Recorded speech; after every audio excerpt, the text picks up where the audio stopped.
Hello, everyone. Welcome to Barca News. It is June 26, 2024, and Spotify will cover part of Barcelona's budget deficit. Also, there is interest in Inigo Martinez. And finally, Mika Faye's transfer to Porto is on the verge of collapse. We have a lot to discuss. So let's begin.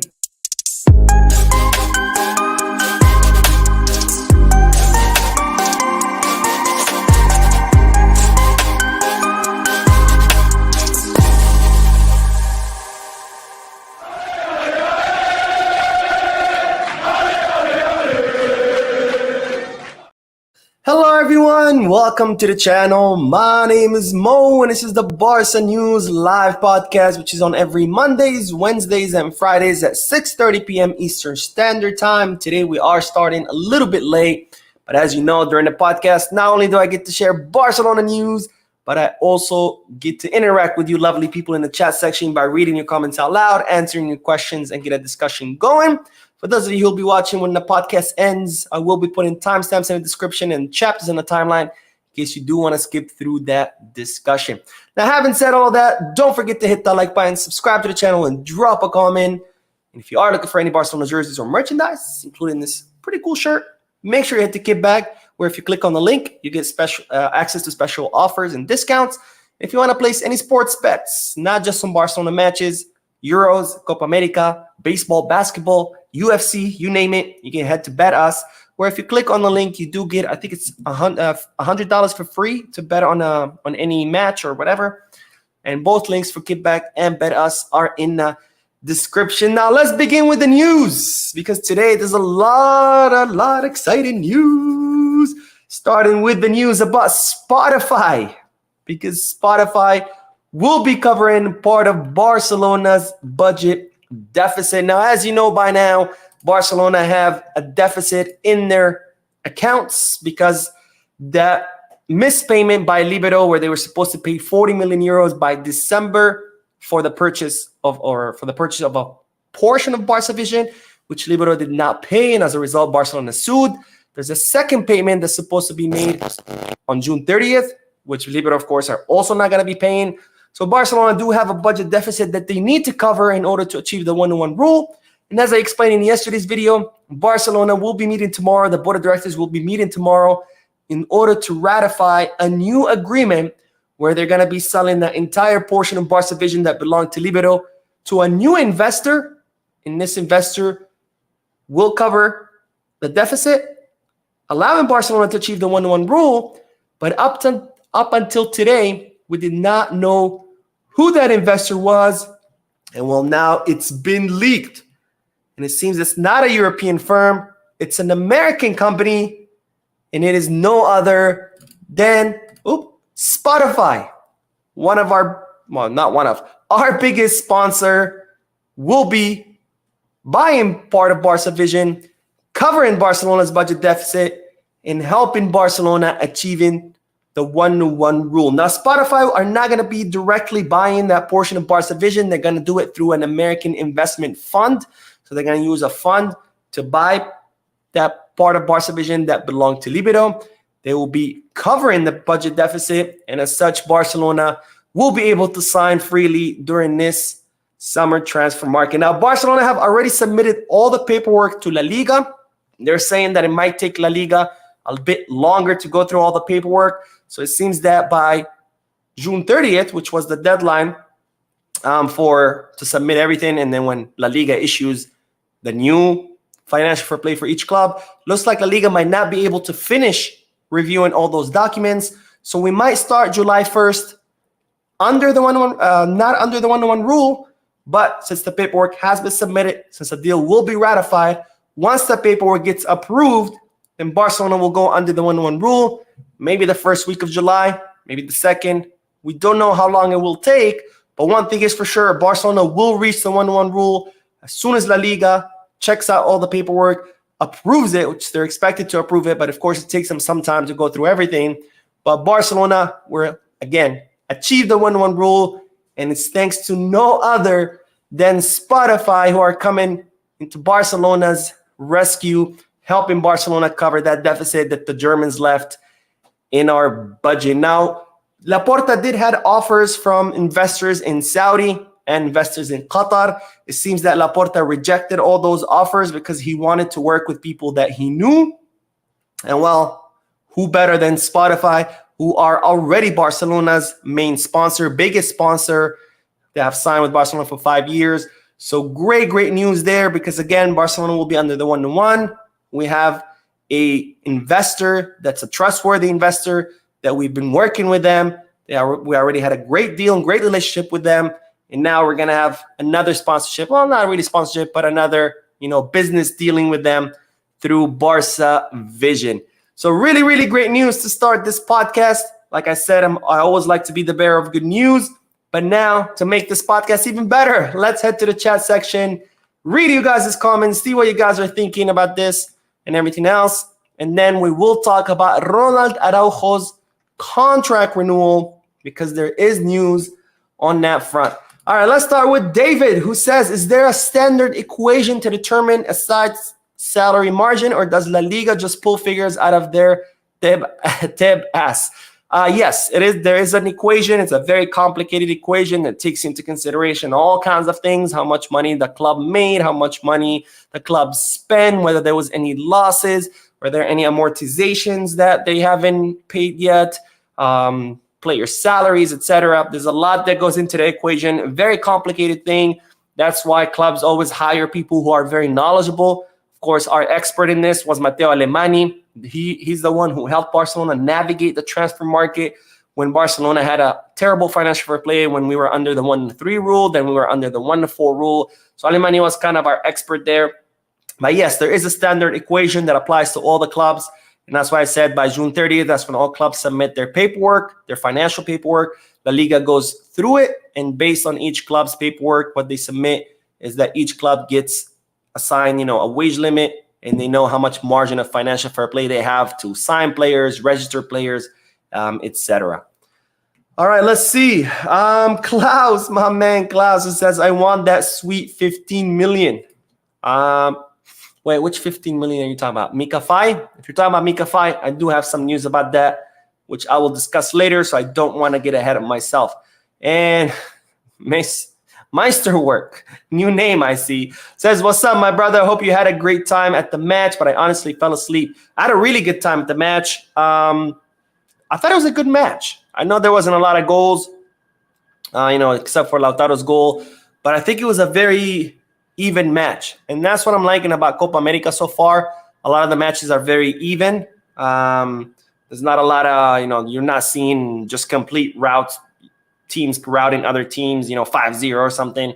A very well fought match.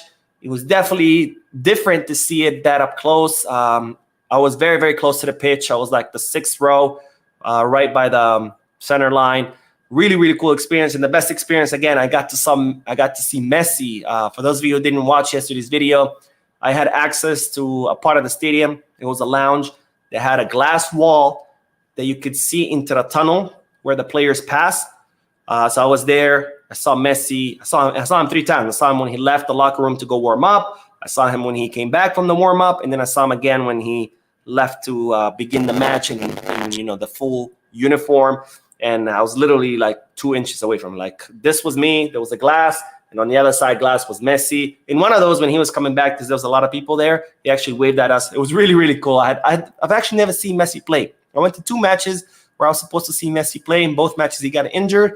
This time, finally, I got to see him play. It was really cool to see the magic up close. Really cool experience. All right, and Wenton from Massachusetts, he says, big up Mo, much love and respect from Boston. What's up, Wenton? I just went to Boston for the first time. I think it was like 2 years ago for a friend's engagement. I enjoyed it a lot. I like Boston a lot. I enjoyed the food. And thank you for your comment.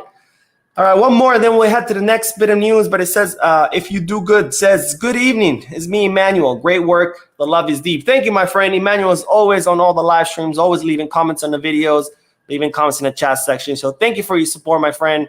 And with that, let's head back to the news, because we do have to talk about Ronald Araujo. Speaking of Argentina, I'm drinking my mate. If you guys don't know what this is like an Argentinian tea. They serve it in this little cup. You put the powder inside, and then you put hot water, and then you drink it. It's delicious. It's delicious. I have 2 friends from Argentina who are visiting. They're staying here at my place with me. I went to the match with them, and as a gift, they brought me this. You might have seen it before. Messi and the Argentinian squad, they always pull up to the matches. They always have their little mate cups.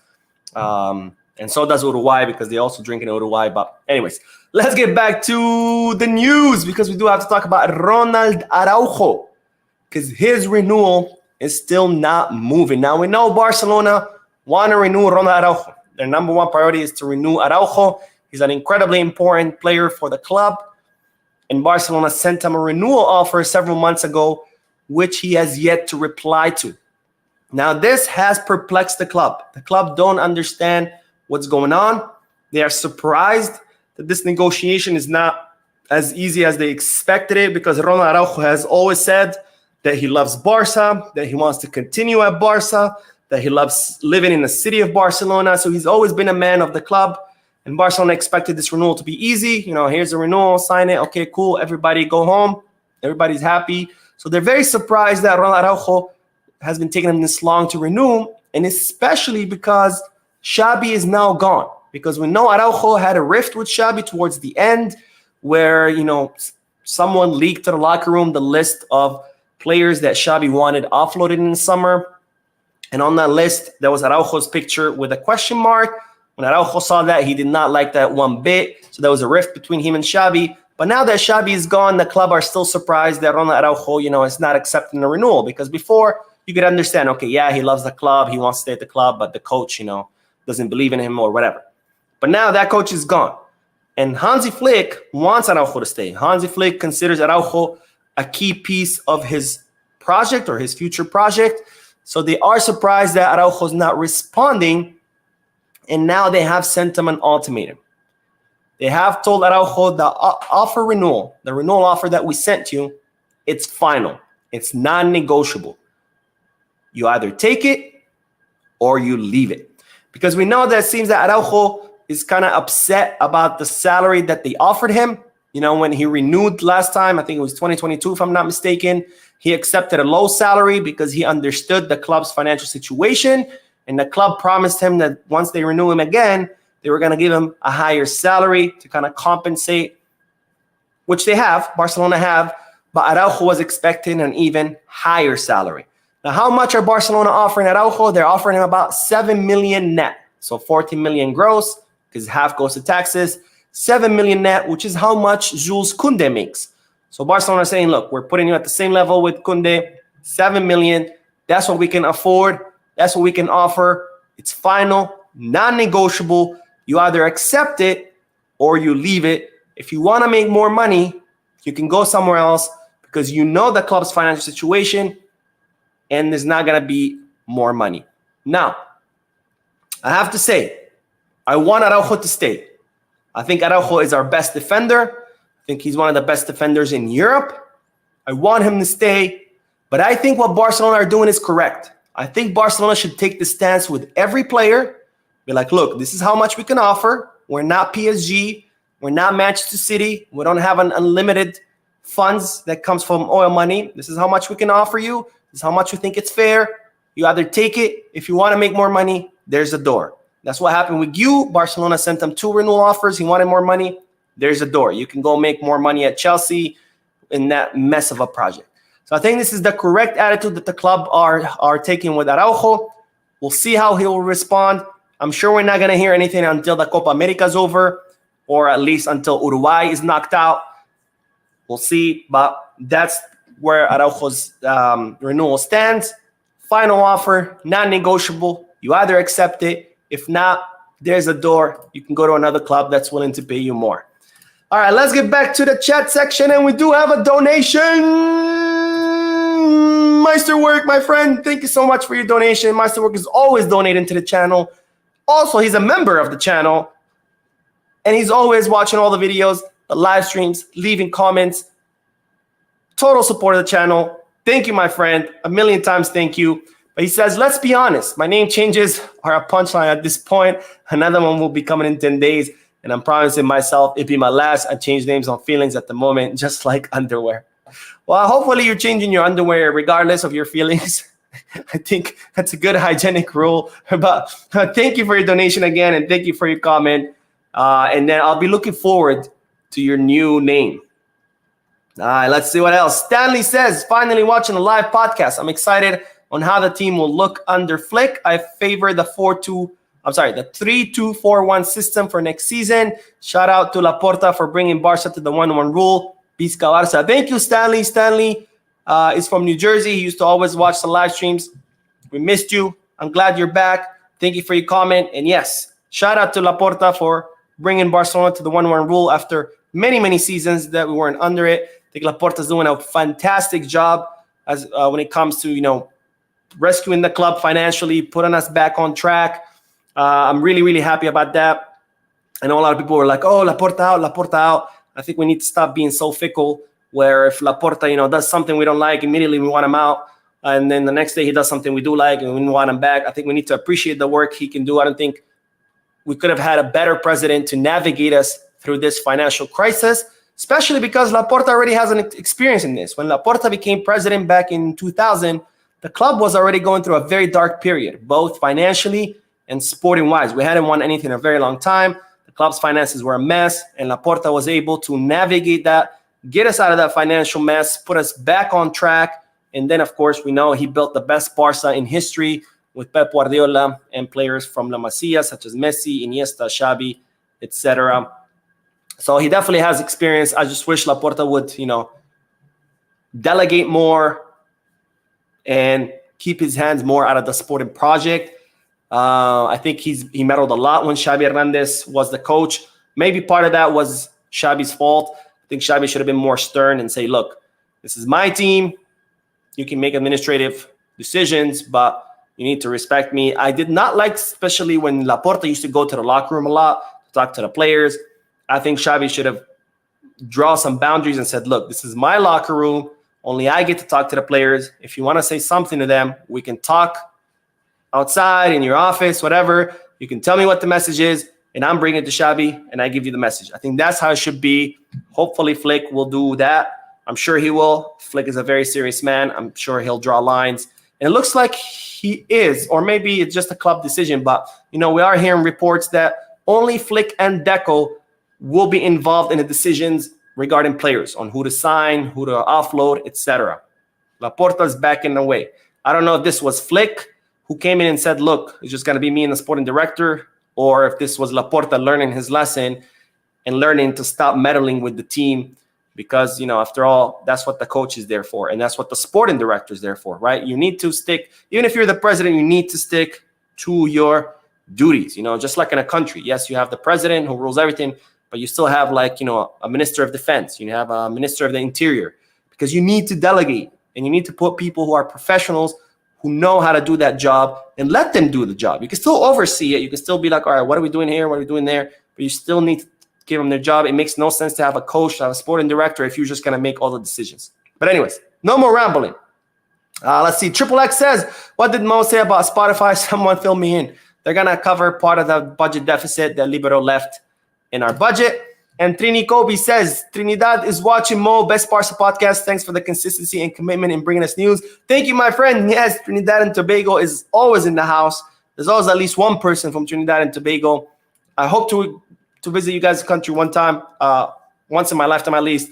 I love the Caribbean. So hopefully I get to visit you guys pretty soon. And Marcelu says, you're getting high with that mate. No, mate is just tea. It's not a drug. There's no anything in it that can make you high. It honestly tastes like green tea. And I love green tea. So, anyways, let's get back to the news because we do have to talk about Inigo Martinez because the Spanish defender has interest from some clubs. Now, we know Inigo signed with Barcelona for 2 seasons. Barcelona were only able to register 1 season.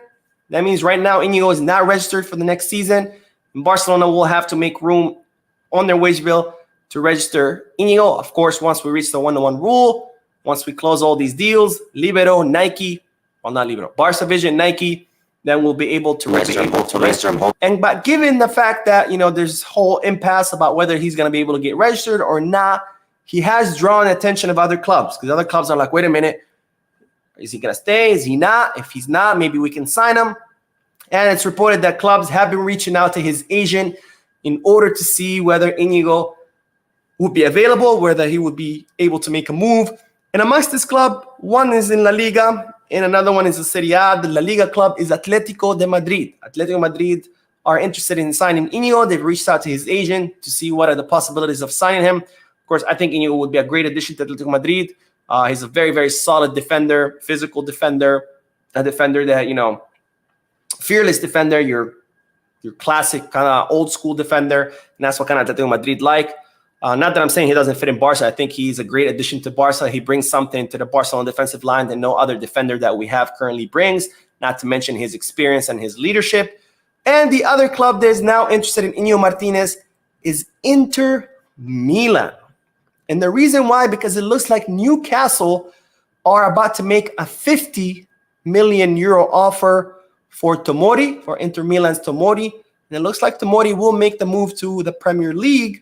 And as such, Inter Milan will now be in need to reinforce their defensive line, to replace Tomori. And they think that Inigo Martinez would be a good addition. And as such, they have also reached out to Inigo's agent to see whether he is interested in making a move. Now, as of now, Inigo Martinez is not interested in leaving. Inigo Martinez wants to continue in Barcelona. Of course, a lot of it is going to have to do with Flick. We'll see what Flick decides. I'm sure if Flick says, look, we don't want you, I'm sure he would leave. And if that case happens, at least we know we have options. We can sell him to Atletico Madrid. We can sell him to Inter Milan. I would prefer Inter Milan just because, you know, it's better to not reinforce a direct opponent. But anyways, anything of what I just said, it doesn't matter anyway, because the player does want to stay. So that's the news. Atletico Madrid and Inter Milan interested in a defender. Defender wants to stay. And let's get back to the chat section, and we'll continue doing comments. And then we will talk about Mika Faye, since we are talking about defenders. Let's see. Jimasti says, Jimasti. So let's pick up, Mo. What do you think of selling Araujo to fund Nico and also get Todibo, and also talk about the Rafinha backup for Lamine situation? Good questions. I'm against selling Araujo. He's our best defender. He's one of the best in the world, not even in Europe, in the world. And selling one of the best players in the world in that position, not in general, does not make sense to me, even if it is to bring in another player. Now, if Araujo wants to leave, then sure, you know, there's nothing we could do. Let's make 80 million off him, and that we could use to sign Nico. But just to sell him, just to bring Nico, no. As far as Todibo, I think that chapter is closed. Todibo had his chance at Barcelona. He was very, very indisciplined. He spent more time partying and at clubs than he did on the training field. So I think that chapter is closed. He had his chance. He blew it.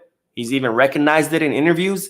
So I think that chance is gone. Plus, it doesn't make sense to get rid of Araujo, who's better than Todibo, just to go and bring Todibo, who's not as good as Araujo, right? Sell Araujo for 80, spend 50 on Todibo when he's not as good. It doesn't make sense. When you're going to sell a player in a position just to bring another player in that position, it's usually to improve, right? You have a player who's good, but there's someone who's better. So you sell your player who's good to bring in someone better. You don't do the opposite. You don't sell a player who's good to bring in someone who is not as good in his place. And finally, as far as Rafinha for backup, here's my thing with Rafinha. Rafinha cost us 68 million euros. His salary, I think it's 10 million or 9 million. And that doesn't make sense to me as a backup player. You don't spend 68 million euros on a backup player. You spend 68 million euros on a starter, on a star starter, on someone who's going to make a difference, on someone who's going to change matches for you. If Rafinha had cost, I don't know, 20, 30 million, I'd be like, sure, why not? Have him on the bench. He can rotate with Lamine. But the fact that he costs us 68, that's not a price that you pay for a bench player. So I think a better option would be to sell him, sign Nico, and as you know, as I reported in yesterday's video, Barcelona are also considering in signing Jadon Philogene, and that makes more sense. Jadon Philogene would cost 15 million, 1-5. They have a 15 million euro player swapping with your starters, rotating with your starters. That makes a lot more sense than having a 68 million euro player swapping with your starters. All right, let's see. Henok says, Mo, between Pau Victor and Margiu, who do you think is better than the other? I think Pau Victor. And the numbers speak for themselves. He scored, I think it was something like 22 goals. And I can't remember how many assists, like 5 assists.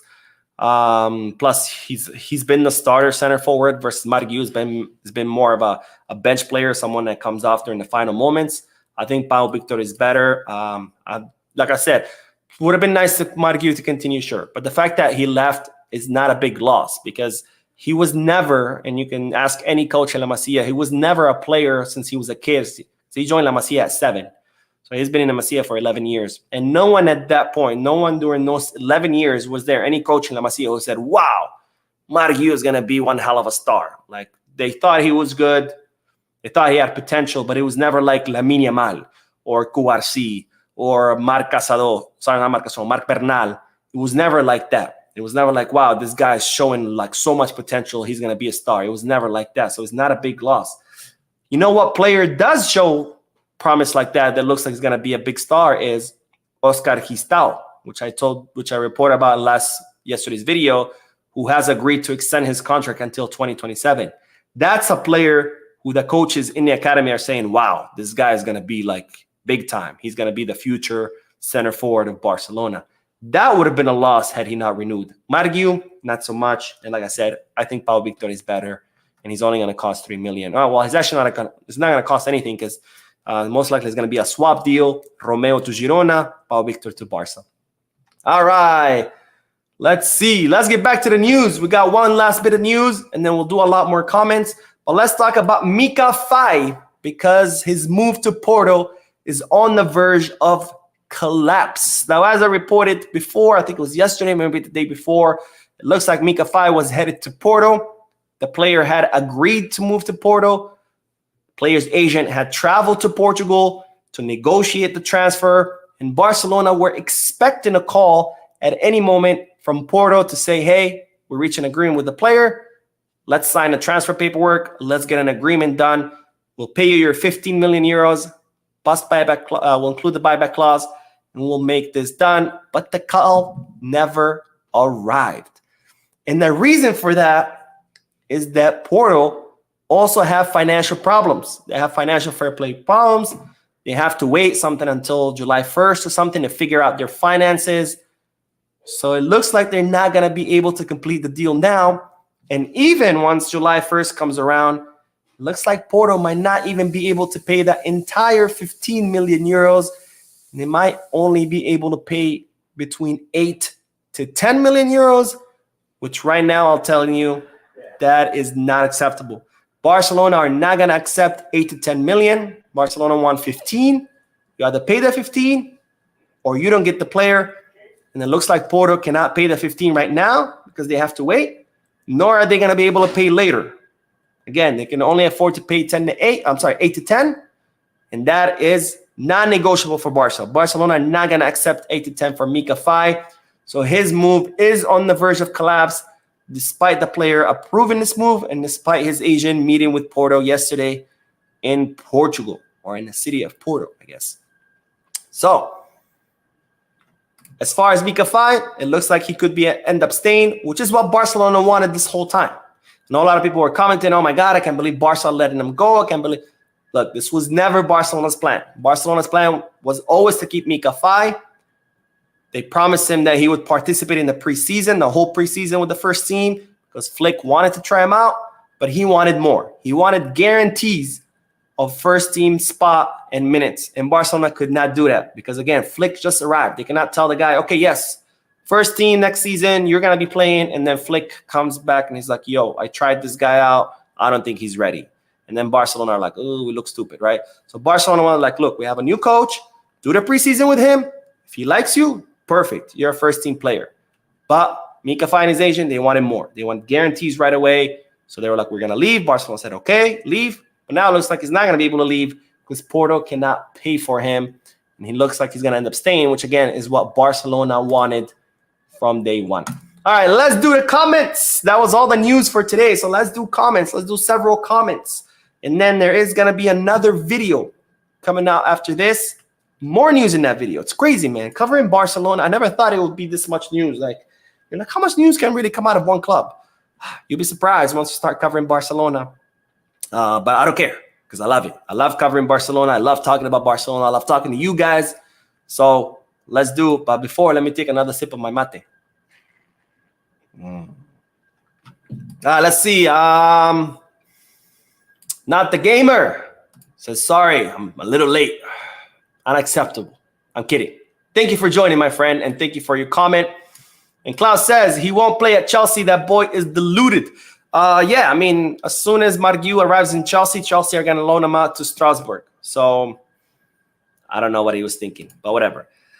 Mari Gale says, according to what I've heard, it seems that it was more the board thinking about selling him for a profit with a question mark and not Xabi. But if he doesn't want to sign, yes, we should sell him.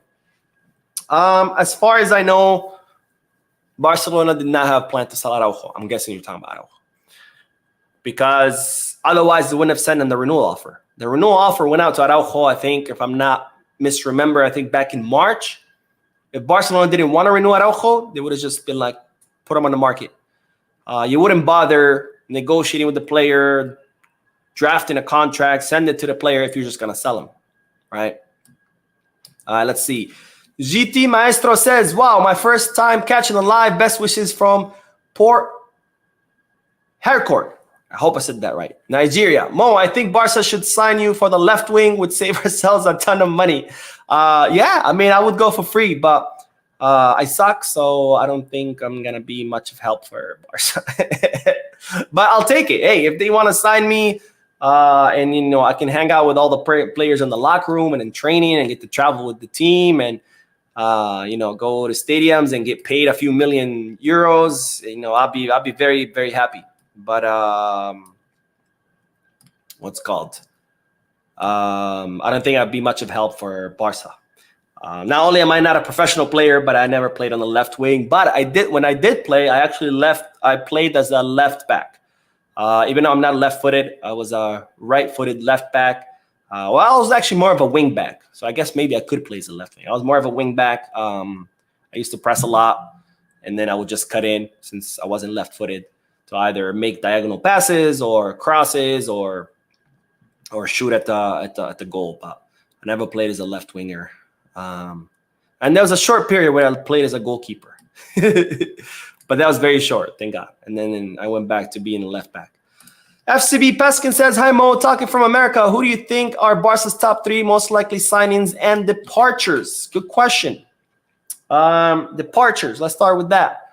I think, of course, Lenglet, that's obvious. Well, maybe not because nobody wants Lenglet, but obviously Lenglet is like one of the number one players that Barcelona want out. I think another departure will be, let me think. I mean, obviously Marcos Alonso and Sergio Roberto are not going to be. Their contracts already going to expire in a few days and they're not going to be renewed. And so I don't know if I want to count them through the three because those three are obvious. Oriol Romeo, that's the second one. He's going to be headed to Girona. And the third one, I would say, now this is difficult because technically Barcelona want Ferran out. So that is someone who wants out, but I don't know if he's going to leave because he doesn't want to leave. And there aren't clubs who are willing to pay what Barcelona want for him. So maybe I would say Ansu Fati. Yeah, so I think Romeo, Ansu Fati. Who did I say the first one? Wow, my memory is just failing me today. Anyways, we'll just say Sergi, Alonso, Romeo, Ansu Fati, maybe Ferran if he agrees to leave. As far as signings, I think Barcelona, there is a good potential that they will sign Frankie. I think there's a good chance. Well, maybe not a good chance, but I think, oh yeah, maybe yeah. I think Merino will be another signing. And I don't know about a third one because right now Barcelona are just focused on those two signings. I don't know if they're going to want to bring any more. I don't know if there is money for any more. But the priorities are the Nico for the left wing, someone for the midfield, ideally Kimmich. It's not looking like it, so probably Merino. Klaus says Japanese matcha is also delicious. It really is. I really like matcha. I really, really do. Let's see. Meisterwork says, so is the beard gone for good or undecided? I decided to heck mine off for a good cause. It's mostly white now and makes me look old as fuck. I've had a beard for a very long time, since I was a teenager. And I never shave, ever. And now, I guess all these years with beard, I just decided, let me take a break from it, cut it off. And so far, I don't mind it. It's kind of nice to not have anything on your face, but I'm sure it'll come back. All right, let's see. What else? And Young Braveheart says, I'm in the camp to sell everyone at this point. Fuck it, sell everyone. Let the women play in the men's team. They're better anyway. Let's see. Oh, the exclusive mindset says it's AC Milan at Inter. Thank you. Yes, you are correct, my friend. You are very, very correct. Sorry about that. I always confuse the Milans. I also always confuse Benfica and Porto. And they're like not even close, different cities. But for some reason, my mind just always confuses the two. I always say Luis Diaz from Benfica, but he's not from Benfica. He's from Porto. He played in Porto and then went to Liverpool. Or Joao Felix. Sometimes I think he played for Porto, but he came from Benfica to Atletico Madrid. So I always confuse those two. And then the Milans, of course, that was a little bit closer. They both are called Milan. One's Inter, one's AC, and they're both in the same city. But yeah, I always confuse the two. All right, let's see. The Matrix says, Rafinha, I don't know how to feel about him. I guess staying or leaving, I don't mind. I would prefer he leaves. I really don't think he's just a good fit. I really don't. I mean, he runs a lot. That's great. But he's not the kind of wingers that Barcelona need or use. Barcelona have always needed or used wingers who can dribble past players, can open up space. And Rafinha's not it. He can't do that. Rafinha's not dangerous. And Barcelona rely a lot on their wingers who can dribble past defenders, because when you have a winger like Lamine Yamal, who's dangerous, who if he has the ball, he's going to be able to get past your defender, teams automatically will send 2 defenders, maybe even 3 to cover that player. So when that happens, when those 2-3 defenders go to mark one winger, what happens is it opens up the interior corridors, right? So that's when your midfielders can come. That's why also Barcelona likes interior midfielders who can make runs to the box, because when your winger opens up space by having the ball on the flank and defenders go to mark him and they leave the middle open, that's when your midfielders like Gundogan, like Frankie, can come in through the middle and get the ball and score, right? And then the same thing on the left. You have a left winger, 2 defenders go to mark him, it opens up space in the middle, you bring in your midfielders. And if only one defender goes to mark him, if he's dangerous enough, he's going to take over the defender and still create space anyway, or create a chance. Rafinha can't do that. And if you watch the matches where Rafinha has the ball, only one defender goes to mark him, which leaves the middle packed with defenders, so you cannot use your midfielders to attack. And as far as Rafinha, since he cannot dribble past that defender that went to mark him, then you can't attack through the flank, you can't attack through the middle either. But people are like, oh, well, he runs a lot. Yeah, that's great. I can run a lot too. If Barcelona signed me tomorrow, I would be running all over the field. But I wouldn't do anything. So does that make me a great player? Does that mean Barcelona should pay $68 million for me plus give me a $10 million salary? I mean, I'll take it, but I don't think I deserve it. Anyways, Wenton says, Barca is bigger than any player. We will not beg Araujo. We need players who understand our situation, and we're not able to offer big wages. Come and win something important to come be a part of history. I agree, my friend. The club is bigger than any player. Look, if we were able to say goodbye to Lionel Messi, the greatest player in the history of our club and of football period, I think we'll be fine with other players. Fitzroy says, Mo, I messaged you on Instagram from the same night you said I should reach out to you. Okay. Oh, okay. Thank you. I will check. Most likely it went to, because, on Instagram, unless you follow someone back, you don't see it in your inbox. You see it in like some separate file where it's requests message. So I will check it tonight. Thank you. Thank you for letting me know. I will check it, and don't worry. I'm going to hook you up. All right, let's see. What else? Wow, there's a lot of comments today. And SA says, blessings from the sky, the willingness and offer of Saudi asking for Rafinha now. Now we must be stupid otherwise. Well, it's not up to us. I mean, if Barcelona could sell Rafinha to Saudi, they would do it in a heartbeat. The problem is Rafinha doesn't want to go to Saudi. But who knows? Maybe Neymar can convince him, because it looks like Al Hilal want to use Neymar to try to convince Rafinha to join them.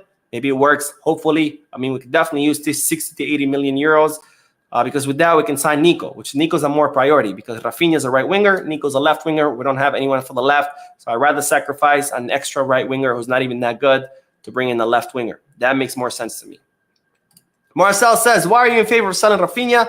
Knowing there's no backup for Yamal, we can't keep relying solely on him, especially given the amount of games he's played. Again, I've explained this a million times because I don't think we should. A sub should cost 68 million and earn 10 million euros a season. That doesn't make sense to me. If we get rid of Rafinha, we could always buy a low-cost winger like Jadon Philogene, who would only cost 15, have him alternate with Lamine. Or you bring someone from the academy, have him alternate with Lamine, but not spend 68 million and pay him 10 million euros a season to be a sub. That just doesn't make sense to me. And Alex says, why aren't Barcelona talking about signing Onana from Everton, selling Rafinha, and funding Nico and Jadon? Because Onana will cost too much. That's why. And one last one. But Jim Musty says, what are you dream forward next six next season? Oh, I mean, are we talking about attacking front three? I mean, Lamine on the right, Nico on the left. And for center forward, that's tough because I want to say Vitor Roque, but I haven't seen him. So I can't really say Vitor Roque could be, our forward. But this season will determine that. We'll see how Roque does this season, but I hope he ends up being a star that we all thought he was when we signed him. Because can you imagine those three front? If he is, as good as we thought he was, imagine Lamine, Roque, and Nico. And they're all like, Lamine is 16, about to be 17. Nico's 19. And Roque is 19. I mean, can you imagine? We would have a trident for many, many, many seasons to come.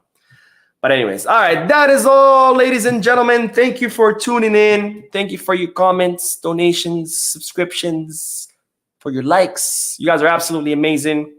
Again, I will be uploading a video in a little bit. There's more news, so stay tuned.